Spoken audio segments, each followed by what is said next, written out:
Good morning. Welcome to Ramblings with Joe. Maybe I don't say this enough, but if you're watching this video, my podcast is available, I think, across all platforms. Pretty sure I've hit most of them. All you have to do is search for Ramblings with Joe and you can find it. My last episode was about kind of trucker specific, commercial vehicle operator specific. I'm going to continue with that theme today, I believe. And I'd like to start off with a recap of the technology involved in the industry.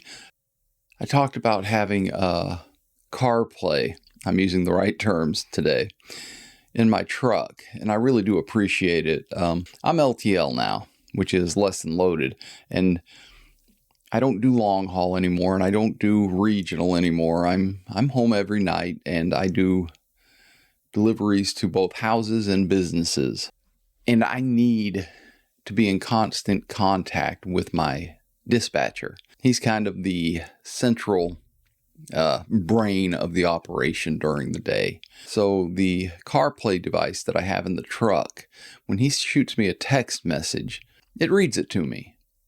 And I don't have to look at my phone. I don't have to worry about what did I just miss. All I have to do is drive. When it comes over my phone through a text message, I don't even have to talk to him. I don't have to pick up my headset, and that's nice. That little bit of technology has really changed how I do my job, how I don't have to constantly worry about, did he add a stop? Has someone called him and told him not to deliver this? It's done. I don't have to deal with anything except for paying attention to what I'm doing, which is driving. I have been doing this now for 35 years, and I have done lots of different roles. I was a yard jockey. I drove wreckers early on. When I first got out of the Navy, I struggled a little bit as to what I wanted to do, and I ended up kind of getting a temporary job, a job that I didn't intend to keep for a while. I kept it for about a year, but I ended up driving. It was at a gas station, and the guy that ran the gas station, that owned the gas station, asked me if I was interested in driving wreckers. So I started driving wreckers. And then he said, well, you're doing fine with the wrecker. How about a big wrecker? And then I started working the truck wrecks in the big wrecker and pulling broke down 18-wheelers. And that kind of caught my attention. But I have driven everything from I think it was a 69 Peterbilt with dual sticks, 8-speed. And for those of you that don't know, a big truck, a commercial truck, a lot of them, most of them, I think at this point, have an engine brake that uses the engine's compression to slow down the truck. And the engine brake in this particular truck, this 69 Peterbilt, was on the steering column, and you would grab it and pull it down, and it was a mechanical brake within the engine. It didn't work off compression, it worked off of mechanical. I think it grabbed I've lost the word, but one of the shafts inside the engine to slow it down. That's probably the oldest vehicle I drove, and I only drove it for a few months. And I tell you what, it would wear you out downshifting, because you had to go from, your top 4 speeds, and then in between each speed, you have to turn off the engine brake by pushing the lever up and then putting it into the next gear down you were going into, and then reaching up. And the whole time you're using your left foot as the clutch and your right foot as the accelerator to slip it in and out of gear. That was an adventure. That really wore me out is what it did. And it gave me an appreciation for the newer trucks. I've driven everything from that to my current truck is a 25 International with a automatic transmission. There's a big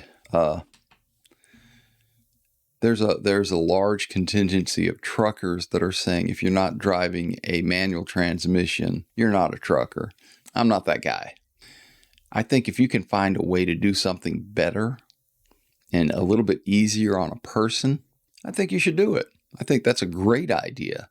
Driving a tractor trailer with an automatic transmission is a pleasure.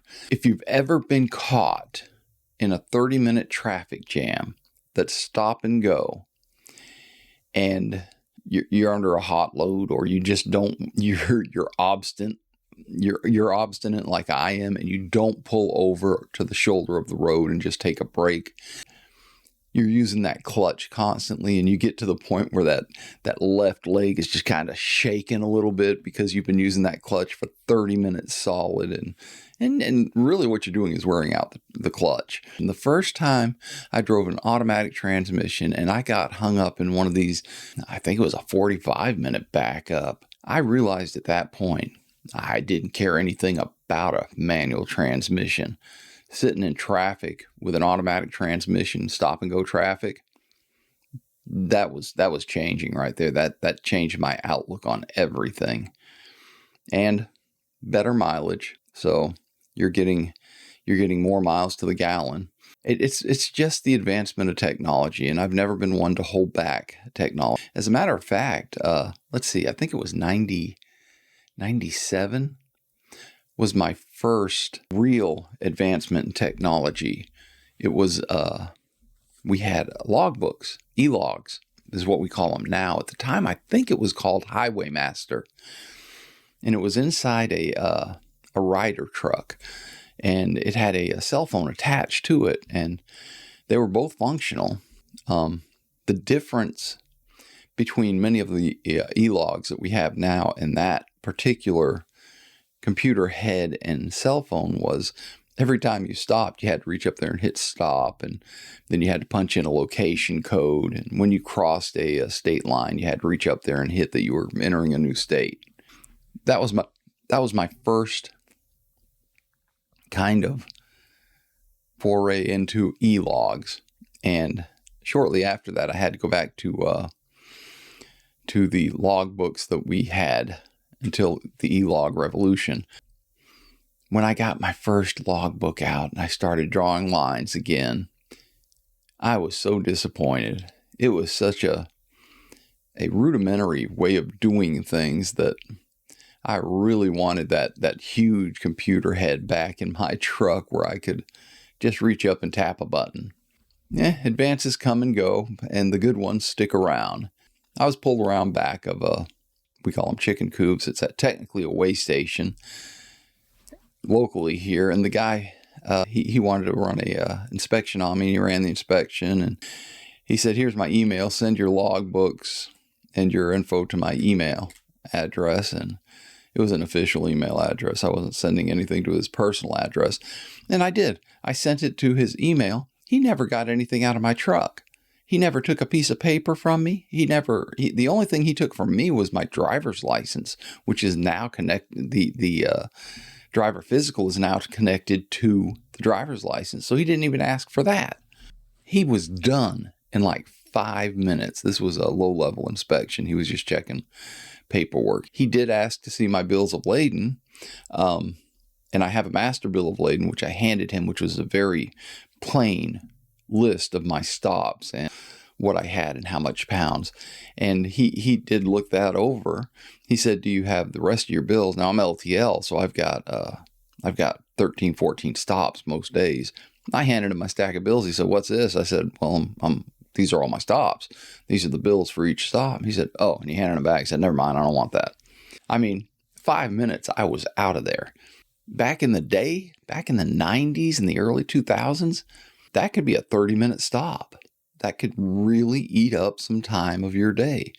And back then, I was getting paid by the mile. So if you're not rolling, you're not making money. Many of you drivers, many of you, both commercial and car drivers, run GPSs. Most of us run them off of our phones now. I have a dedicated route, so I'm very familiar where all the low bridges are and where all the no truck roads are. And I don't need a dedicated GPS for trucking. So I just use things like Waze and Google Maps and Apple Maps. And it's perfectly fine for what I do. However, if I were to go long distance again, I would definitely have a dedicated GPS, Rand McNally or Garmin or something. My very first GPS was a Garmin. It was a Garmin GPS 3, and it was about the size of a small cell phone. And I had to start buying rechargeable batteries because I was going through batteries so much. Didn't have a place to plug it into the into the cigarette lighter at the time. It just took batteries. Eventually, I did find a way to tie it all into the truck, so I didn't have to buy batteries. This thing was probably, I don't know, 3 or 4 inches. I'll stick a picture of it up here. And it was very rudimentary. It didn't have any routing technology. It just showed how many miles as the Birdfly you were from where you were to the city destination. And I wore that little thing out, and I showed some truckers this. This must have been it was either 95 or 96.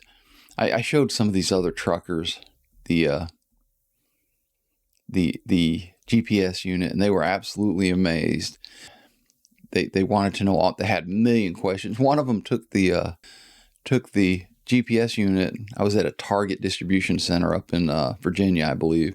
He took it and he went out and he started walking around and looking down at it. And I was sitting in my truck laughing. He bought it back to me, and he had written in cursive, "Hi."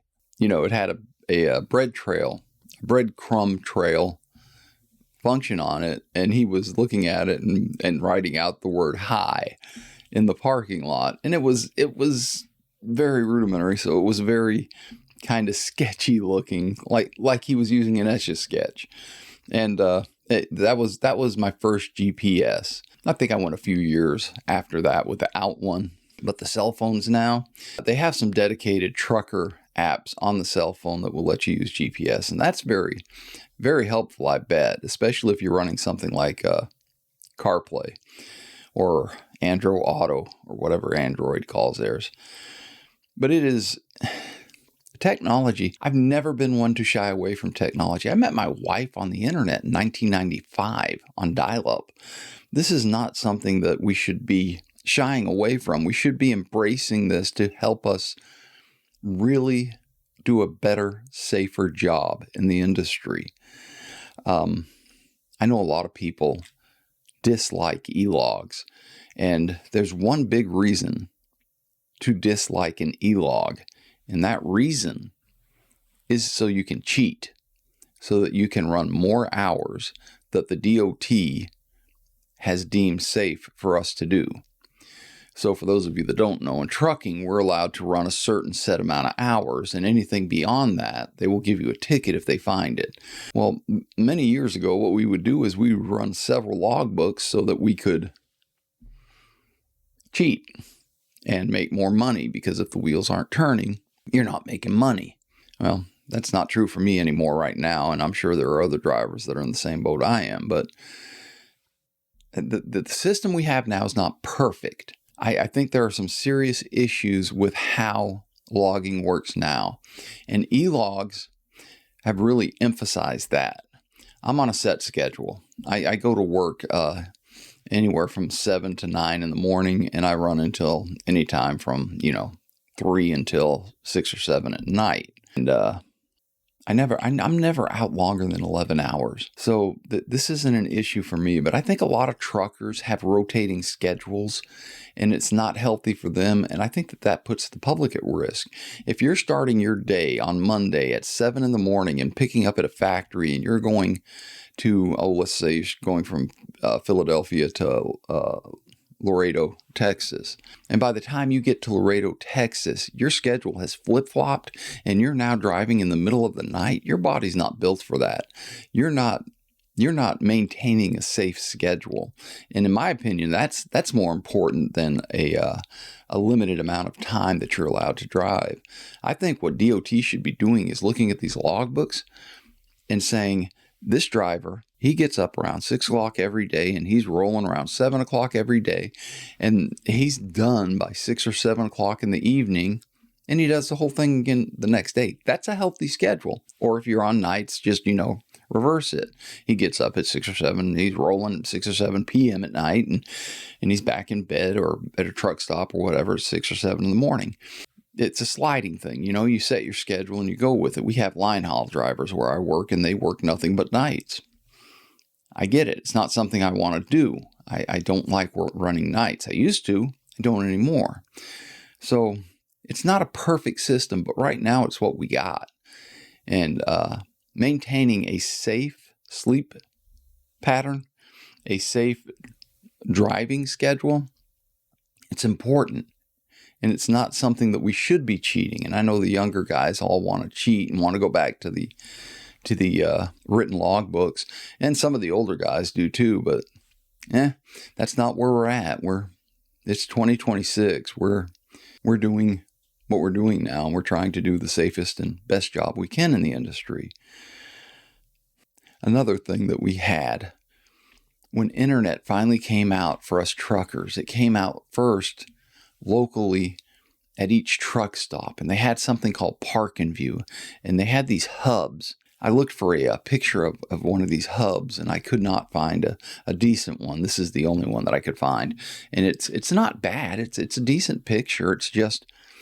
It's beat up and old, and when they first came out, they looked great. They were brand new, and they were bright yellow, like the yellow lines in the parking lot. And basically, you had a 65-foot coaxial cable and telephone cable, and you would run it from your cab all the way to the hub, which was usually, in the back of your parking space, and you'd hook it in, and that's how you hook to the internet every night.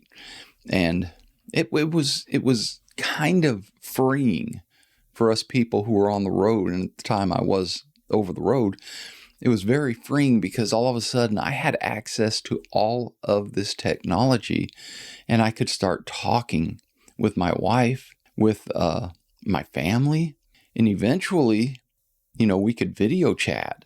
That was a little further down the road, but that was a breakthrough. And then that really quickly, I'd say within, I'm not sure, 5 to 10 years or so, it went away because truck stops, as I recall, it was the Flying J, started using Wi-Fi instead of Park and Go.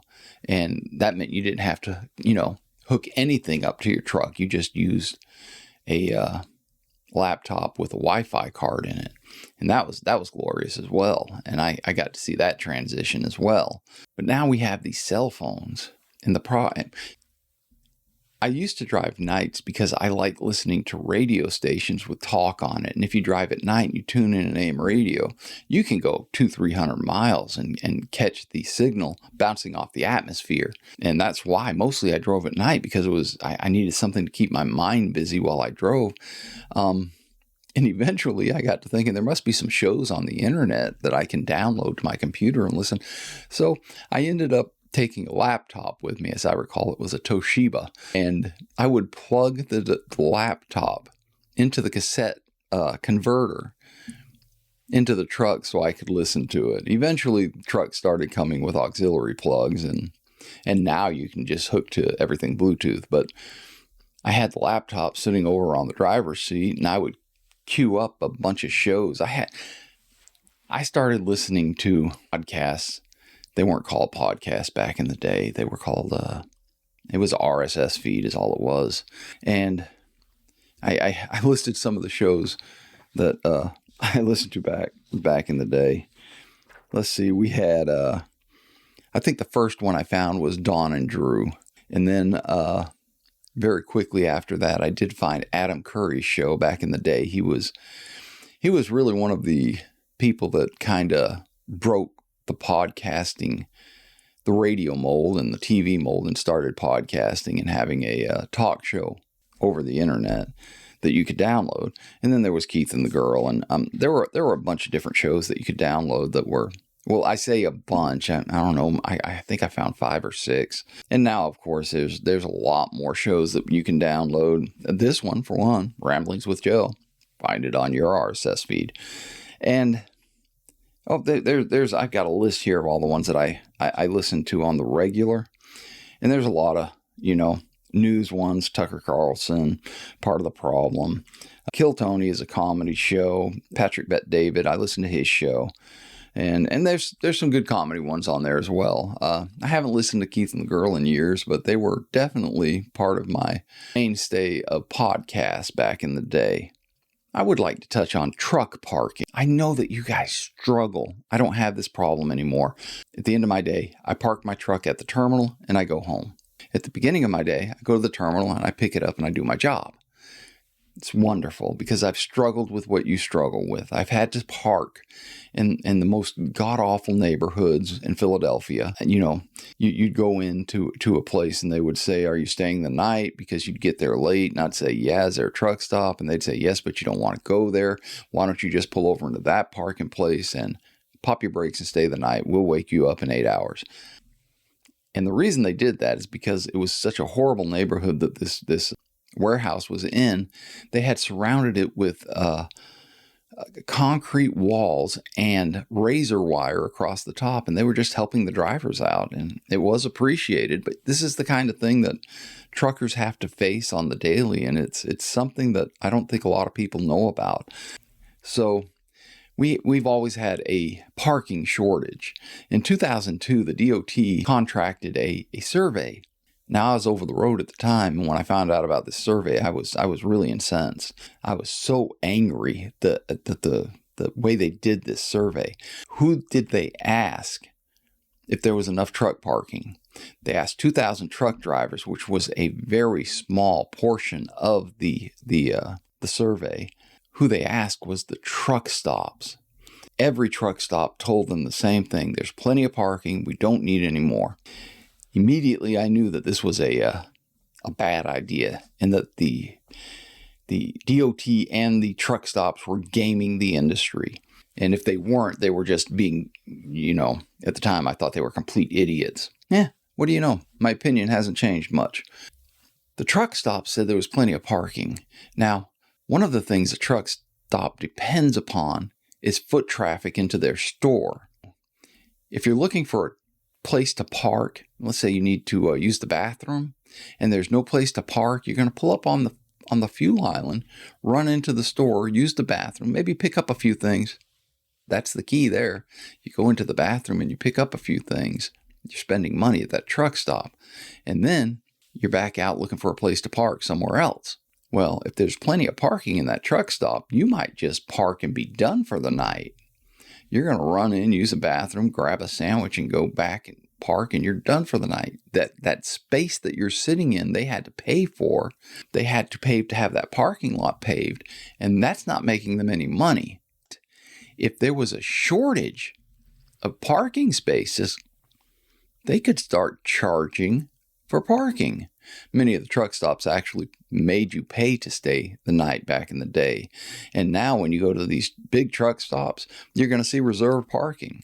And that really upsets a lot of drivers. But now you know the reason. They gamed the system. They said, yeah, there's plenty of parking. They didn't expand the state parking. They didn't have larger parking lots in rest areas. For those of you not in the know, we call them pickle parks. They did not expand the parking in the rest areas. So all the traffic is driven to the truck stop for you to try and be lucky enough to find a parking space at the truck stop. And what you're going to do is you're going to go buy 5 or 6 of these reserved parking spaces that truckers have paid to park in. So the answer should have been absolutely, this was back in 2002, mind you, when I was over the road. The answer should have been, we need more parking, and we did not get more parking. I got to thinking about that parking issue last night, and then I got to thinking about my podcast yesterday, and I said, you know what? Let me run this out of my mind. Let me run my mouth about this a little bit and get it off my chest. And I feel like I did. I feel like I did okay. And now I'm going to go out there and do the job. I'm going to go out there and make some deliveries, try to put some smiles on some people's faces.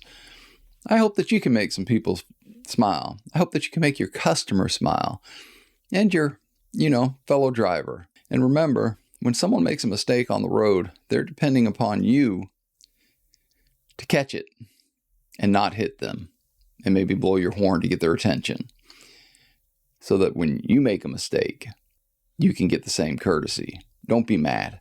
Be happy that you caught it. That's what I'm trying to do. That's what I'm concentrating on now. And I hope you have a great day and a good weekend. And I hope you find peace, love, and dream. Until next time, keep the dirty side down and the clean side up.